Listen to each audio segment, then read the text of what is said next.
宝子们是否曾经有这样的梦想？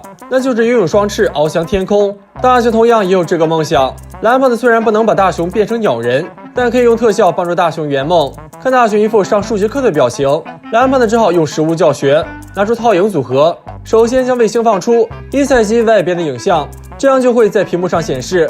接着将绿幕展开，最后只需让250斤的重量级模特往绿幕上一站，调整焦距，按下合成按钮，250斤的胖子竟然原地起飞了。这就是科幻大片常用的合成技术。如果把摄像机放平，蓝胖子就会变成猫鸟兽。但道具还有更强大的功能。大雄往窗外膀胱一扫，竟真有一头飞翔的蓝胖子，可以将合成的影像投射到现实中。大雄也想大展身手，首先呢就要报复虎父二人。大雄当起了总指挥，蓝胖子打起了辅助，大变活人呢。接着大雄还使出了惨绝人寰的贴脸暴击，两人一个飞扑，下一秒大雄原地消失，真是大白天见鬼了。大雄膀胱一扫，又盯上了旁边的蓝色幕布，可这块幕布却是蓝胖子的硬伤。由于凭空出现的蓝胖子，上一秒还吓得虎父二人差点原地飞升。可当走到蓝色幕布后，蓝胖子竟然掉色了。看着蓝胖子从有到无，虎父二人的脸更黑了，因为蓝胖子的皮肤本就是蓝色。蓝胖子又掏出块绿色幕布，仅够包住了自己的大脑袋。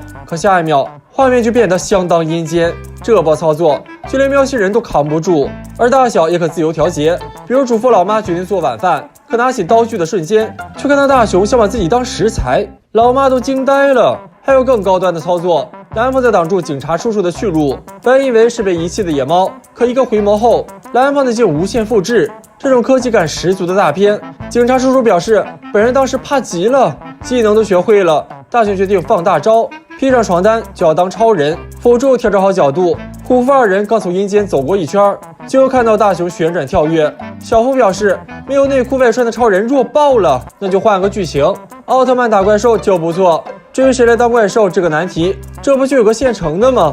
蓝胖子一声喵喵喵，与其说是怪兽，不如说是吉祥物。蓝胖子长出100米大长腿，体重直逼250吨，一口能吃俩孩子啊！虎父二人嗷的一嗓子撒腿就跑，自己打不过就要找帮手，可这帮手竟是柔弱的妹子。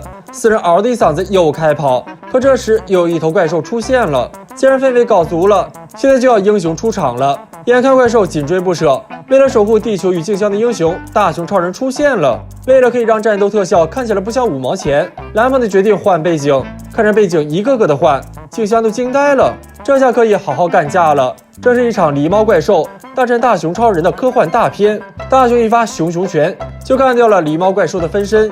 听着静香要为大雄生猴子，大雄就是一记陈年老脚，这是真往死里踩呀。最后再接一记动感光波，怪兽也随即消失。最后来个收场秀，大雄警告虎夫，以后看到我最好绕道走。一头怪兽刚送走，这又来了一头更猛的。